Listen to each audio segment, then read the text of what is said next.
Ibu-ibu cewek sholat berada di sof paling depan. Kok bisa Pak Ustadz cewek sholat di depan? Ya terserah yang mau sholat toh. Sholat sendiri kok diatur-atur lah. Ini kepikiran. Kemarin ketika ditanya sholat berjarak, kenapa kita sholat berjarak? Karena manusia itu keteknya bau. Kan gak nyambung banget ya. Karena bau, sholatnya berjarak supaya khusyuk, tidak bau bulu ketek temannya. Kok ampun, tapi luar biasanya Pak Kiai. Az-Zaitun tuh mau masuk, itu bayarnya mahal, SPP-nya mahal. Yang membuat saya jengkel apa? Ternyata kenapa mereka bisa eksis? Ada sekian nama pejabat yang menjadi backingnya. Ini kan kurang ajar. Di saat negara sedang membangun, yang kata Pak Jokowi menghadapi golden age 13 tahun ke depan, Indonesia akan mendapatkan momentum emas. Ini malah ada upaya-upaya merusak kebinekaan kita dengan cara-cara Az-Zaitun. Saya ngomong Az-Zaitun baru di sini loh Pak, karena di Jawa Barat. Paling saya pulang diculik. Ya mudah-mudahan yang nyulik janda lah. Di Subang katanya banyak janda ya. Banyak anak siswa kita yang nggak tahu siapa itu Cut Nyakin, Cut Mutia. Tahunya siapa? Cut Keke, Cut Tari, Cut Mini. Kita sudah nggak hafal dengan lagu-lagu perjuangan yang dulu kita wajib untuk menyanyikannya Pak. Karena itu bagian dari hubbul watan minal iman. Sekarang yang paling banyak bukan lagi hubbul watan minal iman, tapi hubbul wadon minal iman. Sehingga ini menjadi problem. Maka dulu ada survei mengatakan begini, Jawa Barat itu termasuk provinsi yang paling tertinggi terpapar paham radikalisme dan intoleransi. Itu bukan bahasa saya, itu bahasa survei. Dianggap apa? Dianggap menurunnya nilai-nilai kebangsaan itu paling besar di Jawa Barat. Maka kasus-kasus intoleransi dan radikalisme itu dianggap tinggi. Apalagi sekarang setelah munculnya isu Az-Zaitun. As-Salafiyah nggak kayak Az-Zaitun toh Gus? Kan aku takut. Kan itu bahasa Subangnya apa? Jangkar tuh nggak sopan itu manggil orang apa? Deladak. Saya itu salah satu bahasa yang pengen saya kuasai itu sebenarnya bahasa Sunda. Lah teman saya bilang, Gus kalau pengen bisa bahasa Sunda gampang. Gimana Pak? Nikah dengan orang Sunda. Iya. Tapi kan aku takut. Bukannya takut sih, karena aku setia. Karena saya kan punya prinsip, perempuan itu akan menjadi ratu bila menikah dengan lelaki yang tepat, dan lelaki akan menjadi raja bila memperlakukan istrinya seperti ratu. Saya harus ngomong seperti itu. Kenapa? Karena direkam banyak kamera. Konangan bojone nyong modar ya. Tapi kalau saya ibu-ibu di sini insya Allah wajah-wajah sakinah, wajah-wajah solehah, dan istri solehah itu ciri-cirinya adalah siap dipoligami.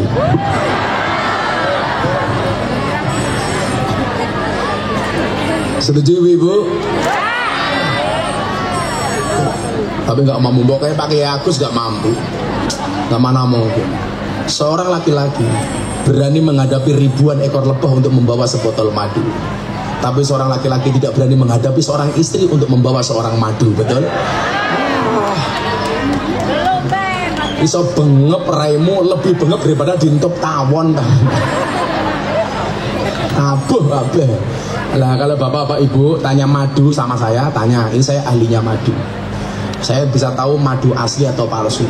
Caranya bagaimana? Madu taruh di atas meja, kok dirubung semut, palsu Pak, berarti mengandung gula. Madu taruh di botol, dikocak-kocak dia goyang, palsu, berarti mengandung air. Madu bawa pulang, istri marah, asli Pak. Mari kita buktikan Gus. Dan saya tahu manfaatnya madu Bu. Madu plus lemon itu bagus untuk menjaga tenggorokan. Madu jahe bagus untuk orang masuk angin. Madu plus istri perang dunia ketiga. Istrinya berapa ya? Oh 2. Oh cilik bojone akeh temen. Kalau saya Pak Agus jelas lah tipe suami yang setia. Karena kami punya prinsip lelaki yang hebat bukan lelaki yang mencintai banyak wanita, tetapi mencintai satu wanita dengan banyak cara. Cuaks.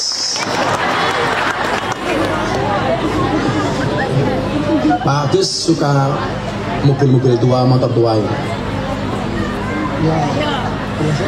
Oh, kalau saya suka. Karena saya punya keyakinan cowok yang suka mobil tua itu setia. Kenapa? Karena yang tua itu dirawat bukan diganti. Iya. Yang tua itu dirawat bukan diganti. Tapi ingat, nggak boleh diganti, tapi boleh ditambah. Setuju ibu-ibu?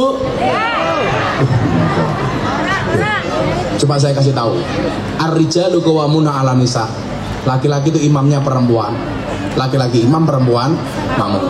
Makmum yang baik yang taat dengan imam. Imam yang baik yang diikuti oleh banyak makmum. Setuju, Bu?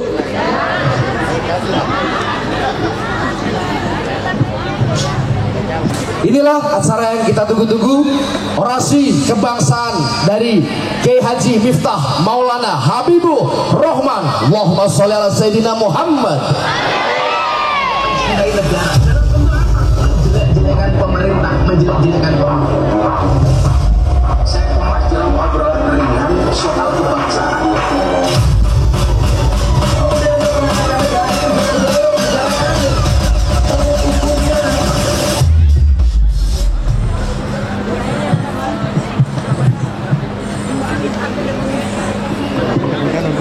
Assalamualaikum warahmatullahi wabarakatuh.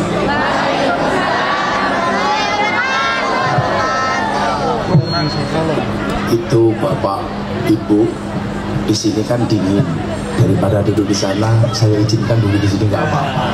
Mas Mada sini aja, ibu-ibu sini aja, maju aja nggak apa-apa. Maju aja nggak apa-apa, maju.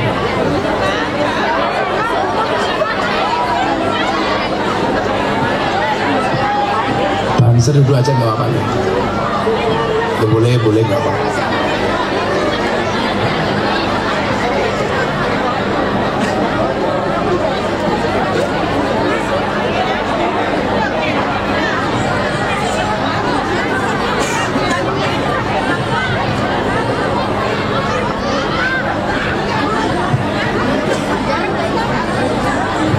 Anak-anak SMP Sanawiyah itu sini aja nggak apa-apa. Santrinya Pak Kiai Agus di sini aja.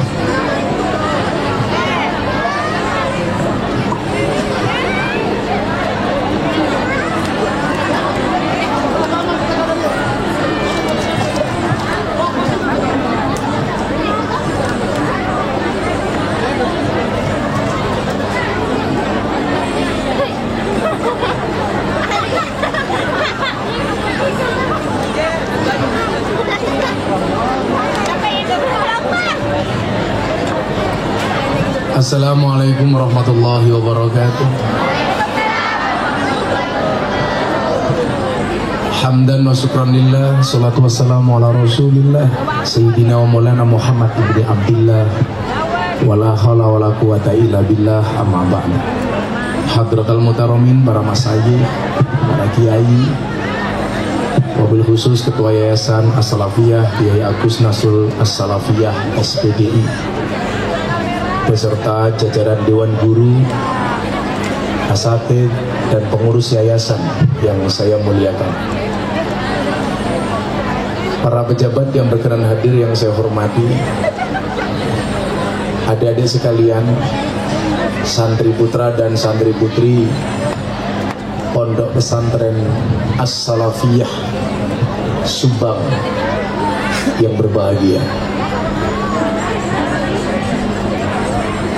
Silakan duduk, gak apa-apa. Nanti semakin sore pasti semakin dingin.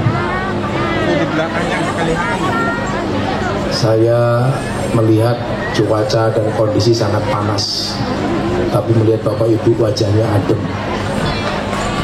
Mudah-mudahan panas yang hari ini menjadi benteng dari panasnya api neraka, menjadi wasilah masuk surganya Allah Subhanahu wa Ta'ala. Ada gajah minum susu, Hai anak-anak as-salafiyah, I love you.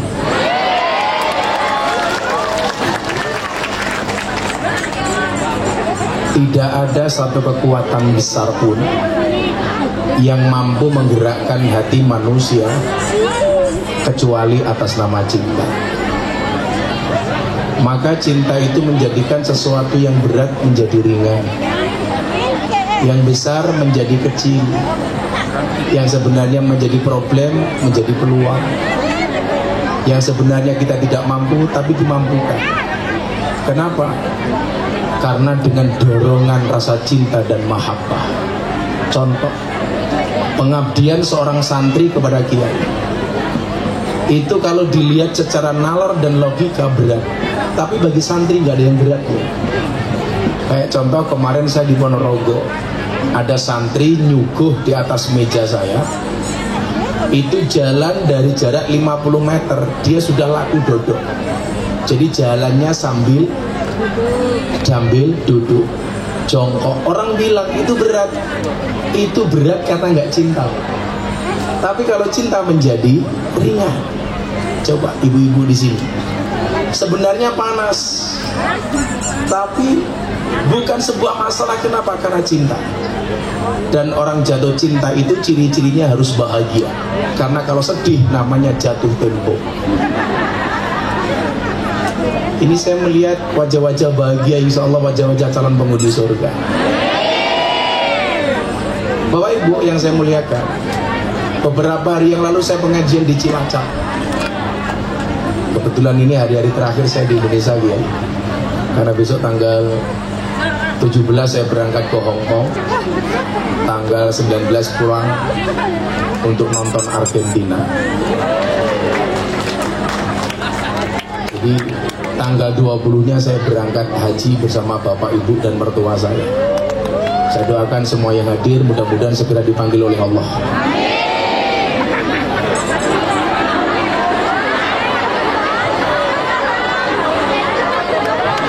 Tambah husnul khotimah kepriyana. Segera dipanggil oleh Allah untuk ziarah Makkah Madinah. Saya itu Pak Kiai Agus. Sebenarnya awalnya saya hanya mendaftarkan bapak ibu saya, bapak ibu mertua saya, sama istri saya. Karena saya sudah setiap tahun haji. Tapi ternyata apa? Wallahu fi aunil abdi maka al abdu fi auni akhi. Allah itu akan menolong hambanya manakala sang hamba mau menolong saudaranya. Saya mengajikan bapak ibu saya 6 orang. Mahal karena haji furodah per orang 500 juta. Saya udah tak ngaji jadwalnya banyak. Sahabat saya, jamaah saya, Mas Raffi Ahmad, telepon saya, Gus, saya tuh pengen haji tahun ini dan sudah saya niatkan kalau saya berangkat haji yang nemeni Gus Miftah. Akhirnya saya membayari haji bapak ibu saya, haji saya dibayari sama Mas Raffi Ahmad. Ya sorry kiainya artis sih. Kalau di Jakarta saya terkenal sebagai kiainya artis dan silet British. Itu loh, artis itu kan silet British setajam silet gitu. Oh silet. Nah Bapak Ibu yang saya muliakan, di Cilacap kemarin Bapak Ibu, saya mencoba anak santri, saya minta naik ke panggung, saya tanya tentang keindonesiaan. Saya tanyalah nama presiden, wakil presiden, dan beberapa menteri. Alangkah terkejutnya saya di era medsos yang orang begitu gampang untuk mencari informasi, untuk melahap segala sumber informasi, masih ada siswa didik yang tidak kenal dengan siapa wakil presidennya. Masih banyak siswa didik yang tidak kenal dengan siapa nama menteri-menterinya. Bandingkan dengan zaman orang seusia saya Bapak Ibu. Dulu kita diwajibkan untuk menghafal nama pahlawan, diperintahkan menghafal nama menteri, lagu-lagu kebangsaan dan lain sebagainya. Saya tanya, kamu tahu siapa nama wakil presiden Indonesia? Nggak tahu. Saya pancing. Itu ada cluenya Ma'ruf. Dia malah jawab apa? Amar ma'ruf nahi mungkar. Ini bagi saya sangat menyedihkan. Saya tanya lagi, dah sekarang kamu tes, saya kasih uang kalau bisa jawab. Siapakah nama Menteri Keuangan? Dijawab Puan Maharani. Bila muter ya gue. Saya tanya lagi, siapakah Menteri Pertahanan? Sambo. Wah, jelas ya. Saya bilang kalau Sambo itu bukan Menteri Pertahanan, tapi Menteri Eksekusi Mati. Artinya apa? Ada penurunan nilai-nilai kebangsaan terhadap siswa didik kita. Coba ibu bapak, mohon maaf nih. Dulu kalau kita di SD, kita itu kan ada pelajaran namanya PSPB. Yang sepuh-sepuh tahu ya bu ya, Pendidikan Sejarah Perjuangan Bangsa. Kita di situ dikenalkan dengan bagaimana kemudian founding fathers bangsa ini membawa bangsa ini menjadi negara yang maju seperti yang kita nikmati hari ini. Kita dikenalkan dengan nama-nama pahlawan. Oh, pahlawan emansipasi perempuan, Kartini. Bahkan saya dulu belajar Kartini sampai beliau belajar kepada kiai siapa, kita pelajari. Raden Ajeng Kartini, tokoh perempuan, emansipasi, belajar kepada kiai di Semarang namanya Mbah Soleh Darat As-Samarongi. Makanya kalau kampung ada orang alim, orang hebat, itu otomatis yang mendapatkan Zainun itu tidak hanya li ahlihi, tapi juga untuk kampungnya. Makanya orang dulu kalau meninggal nama kampungnya itu disebut Syekh Nawawi Al-Bantani karena orang Banten, Syekh Mahfud At-Tarmasi karena orang Termas, Syekhul Al-Habib Ahmad Khalil Al-Bangkalani. Kayak besok ini Kiai Agus, berarti sini Kiai Agus Nasrul As-Salafiyah As-Subangi. Kalau saya besok Gus Miftah Al-Kalasani, Haryo At-Tagholi Tegal. Yang gak enak Habib Syekh bin Abdul Qadir As-Sigaf As-Sololi, orang Solo. Mudah-mudahan Habib Syekh panjang umur. Habib Lutfi Al-Pekalongani. Ini belajar kepada Mbah Soleh Darat As-Samarongi. Bagaimana kita dikenalkan dengan sosok Kartini, orang yang mempunyai visi misi habis gelap terbitlah terang. Setelah ngaji kepada Mbah Soleh Darat, ibu-ibu tahu siapa nama asli Raden Ajeng Kartini? Nama aslinya adalah Harum, Putri Indonesia, Harum namanya. Berarti nama aslinya Harum. Nah, di situ kemudian sejarah lanjut. Bagaimana kemudian kita diceritakan soal Mbah Soleh Darat As-Samarongi. Beliau orang yang membuat metode pegon pertama kali. Karena untuk ngakali kekejaman Belanda. Bagaimana Belanda sangat khawatir dengan Al-Quran. Diterjemahkan dalam bahasa Indonesia, konangan ketahuan sama Belanda. Maka kemudian dibuat metode pegon. Itu pertama kali Mbah Soleh Darat As-Samarongi. Dan ternyata disitulah perkenalan antara pendiri Muhammadiyah sama pendiri Nahdlatul Ulama. Pendiri Nahdlatul Ulama Mbah Hasyim Asy'ari setelah belajar dari Mbah Ahmad Khalil Bangkalan pergi ke Semarang di usia 14 tahun. Kemudian di situ ketemu dengan Muhammad Darwis yang merupakan nama asli Kiai Haji Ahmad Dahlan. Dalam usia 16 atau 17 tahun, keakraban mereka terjadi mulai di Semarang. Jadi kalau sekarang mohon maaf, orang NU dan Muhammadiyah kok nggak bisa akur, harusnya malu sama Mbah Hasyim sama Mbah Muhammad Darwis. Maka tanggal 3 April kemarin ketika saya diminta ceramah di hadapan Presiden untuk yang kesekian kalinya, mungkin anak-anak Ansor tahu, kader muda NU yang paling sering diundang oleh Presiden adalah Gus Miftah. Maka hari itu Pak, Indonesia dalam genggaman saya. Kenapa? Karena saya imam sholatnya Pak Jokowi. Jadi Pak Jokowi manut saya perintah Pak. Saya mau sholat tengok ke belakang, sawu sufufakum bis sholah, luruskan dan rapatkan softnya di dalam sholat. Pak Jokowi jawab, nggih Gus, bagus. NU itu harus pede. Ya kan saya seneng ini ada peci-pecinya NU. Saya doakan masuk surga. Pecinya. NU kok nggak pede? NU harus pede.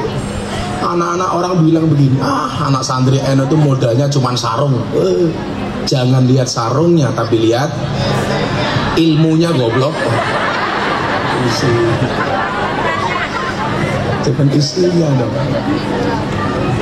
Nah, perkenalannya di sini. Saya bilang kemarin sama Pak Jokowi, Pak Sajora itu, ini Indonesia itu selama NU dan Muhammadiyah beriringan, aman Pak. Benar. Muhammadiyah bukan musuh kita, dia partner dalam kebaikan untuk orang Indonesia. Bedanya NU dan Muhammadiyah kan satu, kalau anak kiai NU dipanggil Gus, anak Ustadz Muhammadiyah guys. Jadi NU Gus, Muhammadiyah guys, itu saja. Kalau NU ada Rois Am, Muhammadiyah ada Amin Rais, gitu saja kan. Tapi itu tadi, karena hebatnya Gus Dur ya. Saya itu kemarin lihat wawancaranya Pak Yusuf Kalla kayak. Pak Yusuf Kalla ditanya, Pak Yusuf Kalla kemarin nyalon presiden, Anda habis berapa? Dijawab 2 triliun. 2 triliun Pak. Gantian Gus Dur ditanya, Gus Dur nyalon presiden modalnya apa? Dengkul. Itu pun dengkulnya Amin Rais. Itu Gus Dur. Makanya Pak Amin Rais itu karena kesusu dulu, dia nggak bisa jadi presiden. Karena orang Indonesia itu hari ini meyakini presiden Indonesia belakangnya harus O. Ya kan, Susilo Bambang Yudhoyono, Soekarno, Soeharto, Joko Widodo. Lah Pak Amin Rais nggak bisa jadi presiden karena kalau dikasih O nggak enak namanya, Amin Raiso.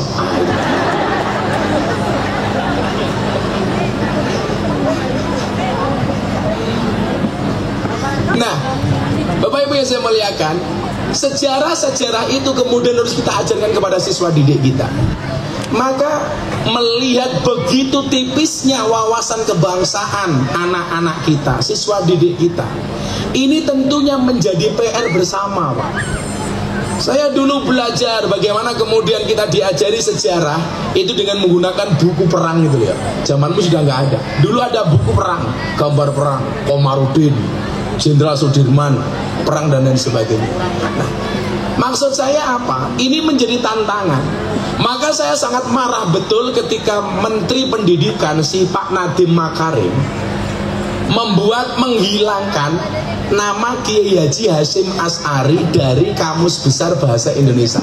Kalau masih ingat waktu itu, nama Mbah Hasyim hilang. Mbah Hasyim ini tidak hanya pendiri jamiah terbesar di dunia, tapi dia juga pahlawan nasional. Di saat kita lupa dengan nama pahlawan, nama Mbah Hasyim justru dihilangkan. Kita mohon maaf Bapak Ibu, sudah banyak anak siswa kita yang nggak tahu siapa itu Cut Nyadin, Cut Mutia. Tahunya siapa? Cut Keke, Cut Tari, Cut Mini. Kita sudah nggak hafal dengan lagu-lagu perjuangan yang dulu kita wajib untuk menyanyikannya Pak. Karena itu bagian dari hubbul waton minal iman. Sekarang yang paling banyak bukan lagi hubbul waton minal iman, tapi hubbul wadon minal iman. Sehingga ini menjadi problem. Maka dulu ada survei mengatakan begini, Jawa Barat itu termasuk provinsi yang paling tertinggi terpapar paham radikalisme dan intoleransi. Itu bukan bahasa saya, itu bahasa survei. Dianggap apa? Dianggap menurunnya nilai-nilai kebangsaan itu paling besar di Jawa Barat. Maka kasus-kasus intoleransi dan radikalisme itu dianggap tinggi. Apalagi sekarang setelah munculnya isu Az-Zaitun. As-Salafiyah nggak kayak Az-Zaitun toh Gus? Kan aku takut.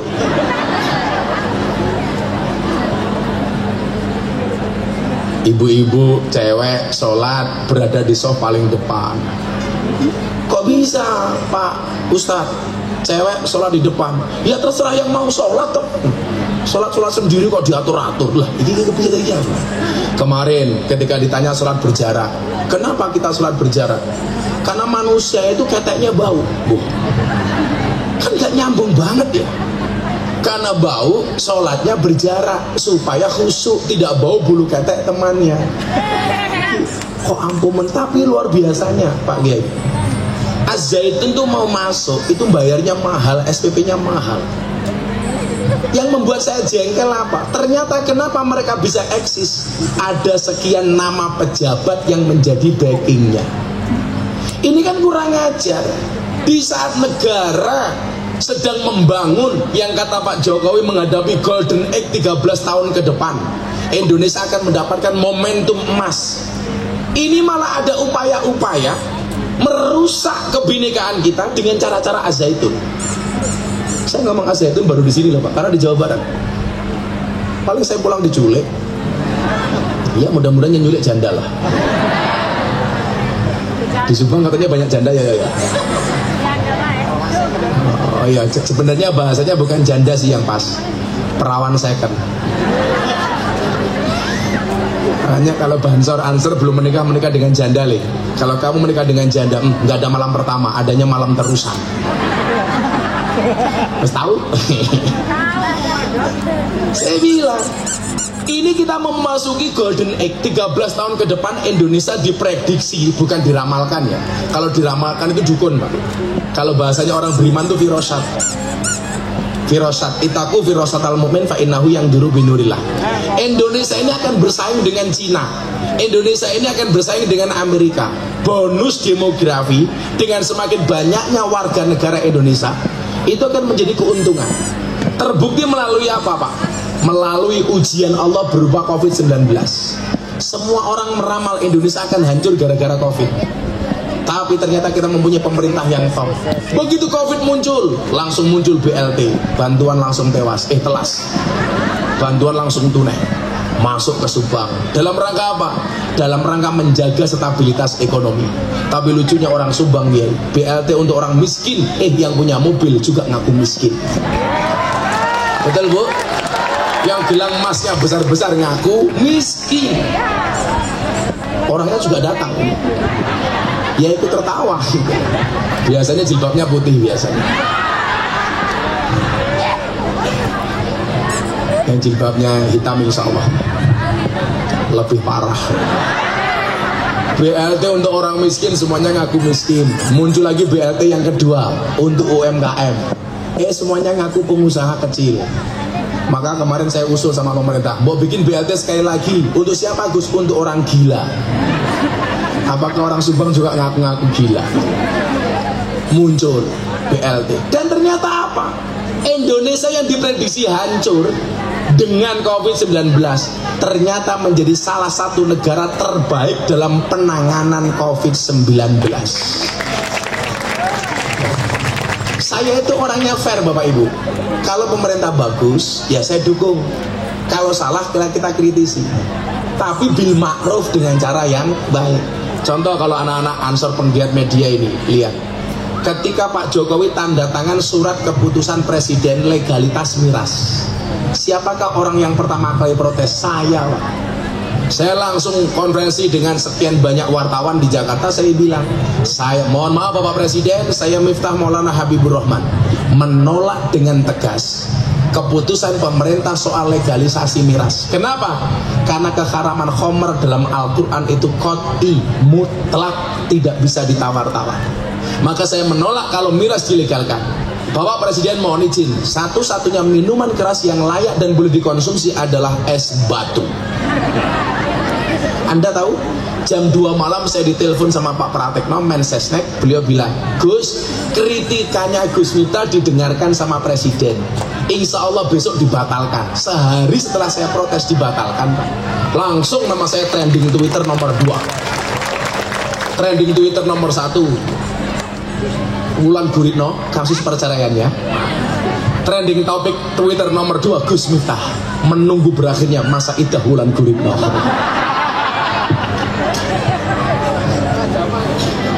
Randa maning. Kebetulan anak-anak Jakarta itu yang banyak ikut saya ngaji Pak, itu justru para janda.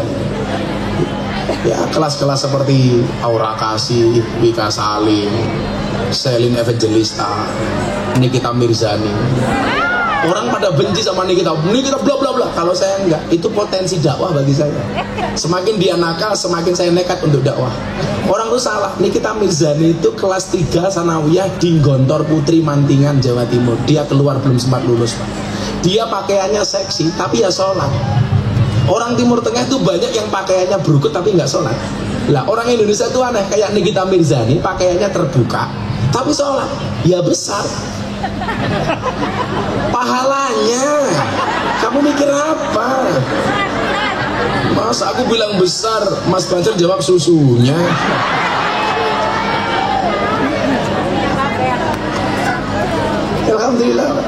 ikut ngaji kayak nama-nama mereka.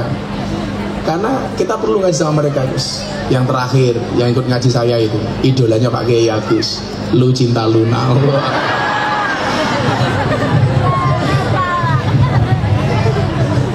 Kayaknya wayu, begitu peluk inyong, businya keluar.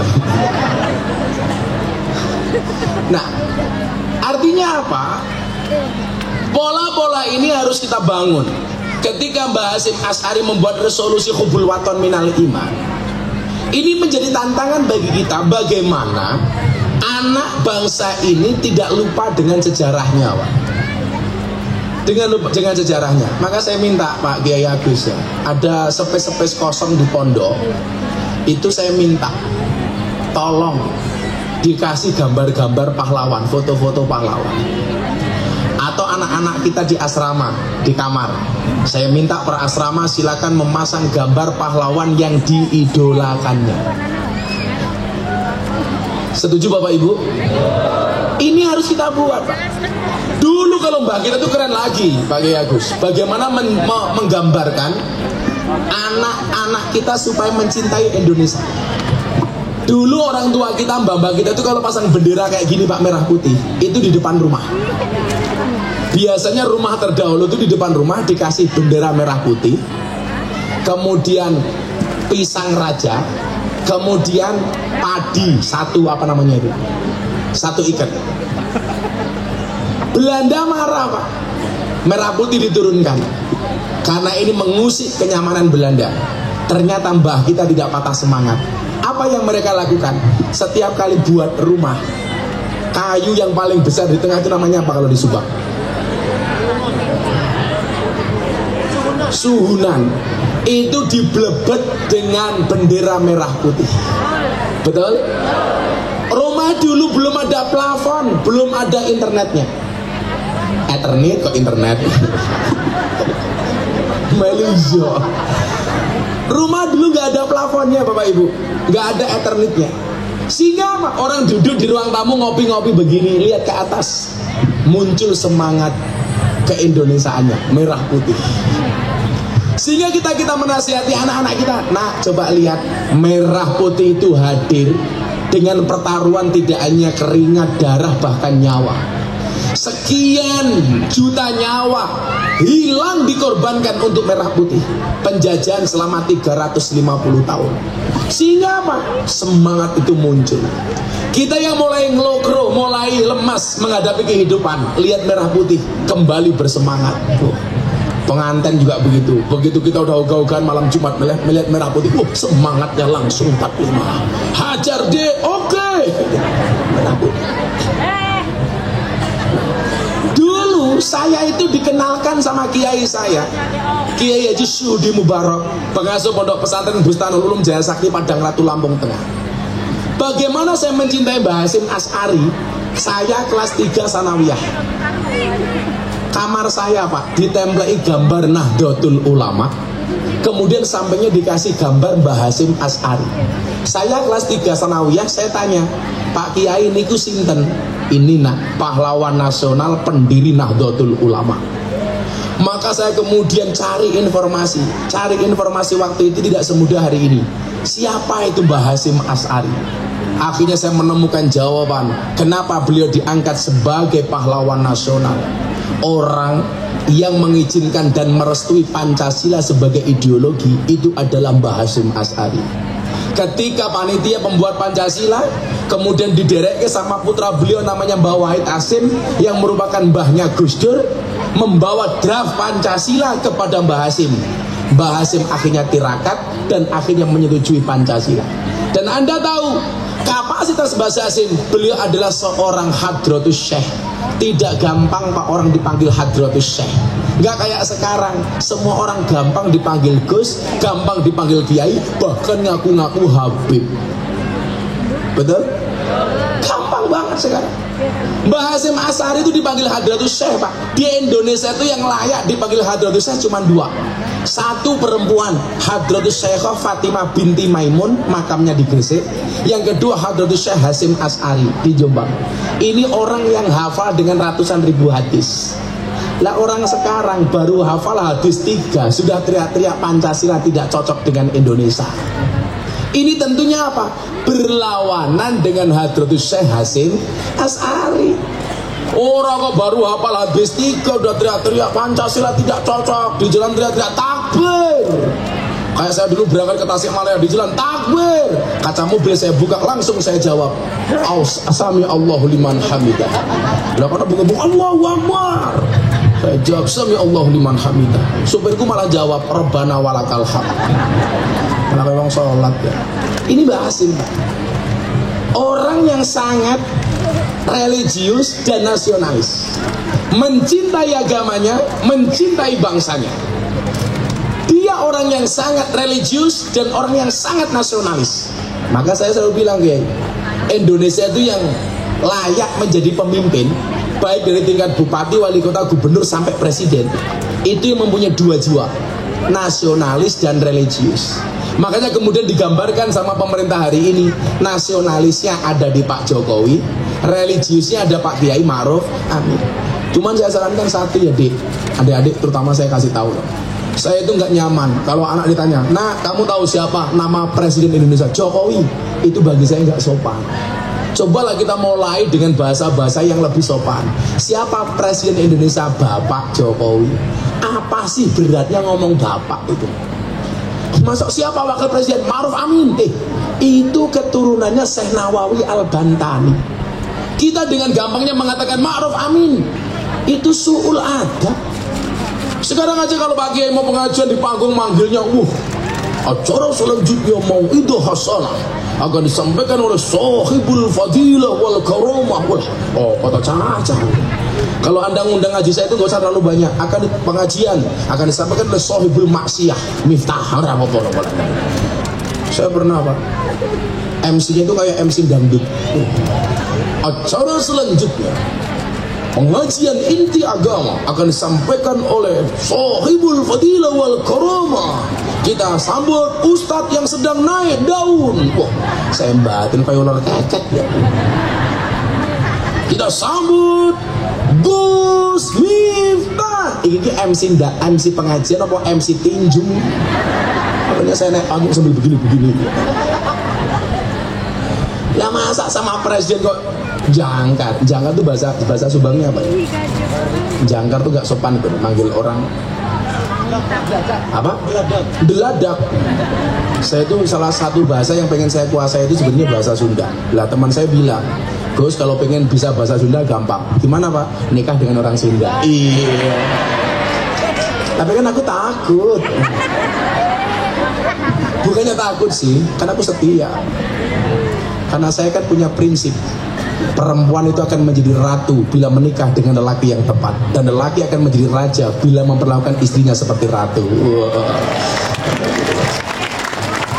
Saya harus ngomong seperti itu. Kenapa? Karena direkam banyak kamera. Konangan bojone nyong modar ya. Tapi kalau saya ibu-ibu di sini, insya Allah wajah-wajah sakinah, wajah-wajah solehah, dan istri solehah itu ciri-cirinya adalah siap dipoligami.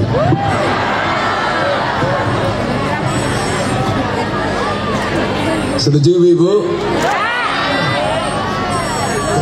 Tapi nggak mampu, pokoknya pakai Agus nggak mampu, nggak mana mungkin. Seorang laki-laki berani menghadapi ribuan ekor lebah untuk membawa sebotol madu.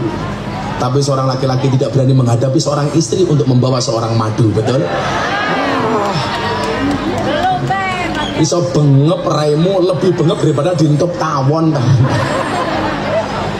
Abuh. Lah kalau bapak ibu tanya madu sama saya, tanya, ini saya ahlinya madu. Saya bisa tahu madu asli atau palsu. Caranya bagaimana? Madu taruh di atas meja, kok dirubung semut, palsu Pak, berarti mengandung gula. Madu taruh di botol, dikocak-kocak, dia goyang, palsu, berarti mengandung air. Madu bawa pulang, istri marah, asli Pak. Mari kita buktikan Gus. Dan saya tahu manfaatnya madu Bu. Madu plus lemon itu bagus untuk menjaga tenggorokan. Madu jahe bagus untuk orang masuk angin. Madu plus istri perang dunia ketiga. Istrinya berapa? Ya. Oh 2. Wong cilik kan bojone akeh temen. Kalau saya Pak Agus jelas lah tipe suami yang setia.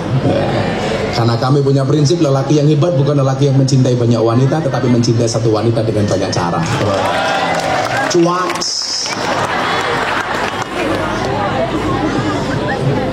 Pak Agus suka mobil-mobil tua, motor tua ini. Oh, kalau saya suka. Karena saya punya keyakinan cowok yang suka mobil tua itu setia. Kenapa? Karena yang tua itu dirawat bukan diganti. Iya. Yang tua itu dirawat bukan diganti. Tapi ingat, nggak boleh diganti, tapi boleh ditambah. Setuju ibu-ibu? Coba saya kasih tahu. Ar-rijalu qawwamuna 'alan nisa. Laki-laki itu imamnya perempuan. Laki-laki imam, perempuan makmum. Makmum yang baik yang taat dengan imam. Imam yang baik yang diikuti oleh banyak makmum. Setuju Bu?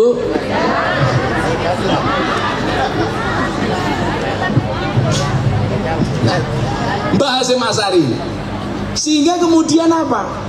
Ini wajib bagi guru peserta didik untuk memberikan pemahaman itu. Sehingga hari ini mohon maaf Pak, kita itu kan begitu gampang Pak Kiai Agus mendapatkan akses informasi melalui Google, melalui internet, melalui YouTube. Sekarang YouTube itu insightnya sudah menurun. Dulu kalah dengan Instagram, sekarang kalah dengan TikTok. Generasi TikTokiyah. Saya nggak tahu kalau ibu-ibu itu punya TikTok apa enggak. Biasanya kalau ibu-ibu usia-usia sepuh itu punyanya bukan TikTok tapi Facebook. Kayak kemarin saya ada orang ibu-ibu usia 60 tahun janda bikin status di Facebook. Ada nggak ya yang mau jadi imamku? Langsung tak jawab, ada Bu Israel lah. Wis tua 60 tahun. Kewer-kewer. Masih jadi imam.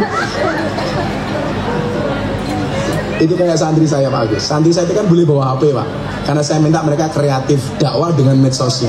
Kalau malam HP disita, dikasih dalam rumah. Lah saya kadang-kadang sama istri itu kalau di rumah iseng, kadang-kadang masih ada chattingnya santri itu belum dihapus. Nah, saya ada santri putra WA sama santri putri, Dek mau nggak kamu jadi makmumku? Dengan santainya santri putri jawab, sorry mas saya sudah sholat.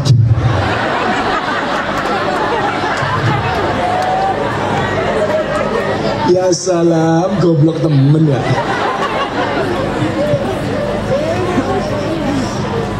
Ada lagi cowok namanya Wahyu,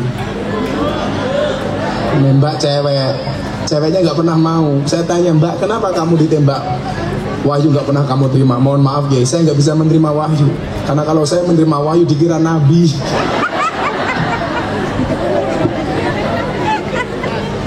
Ada Wahyu di sini.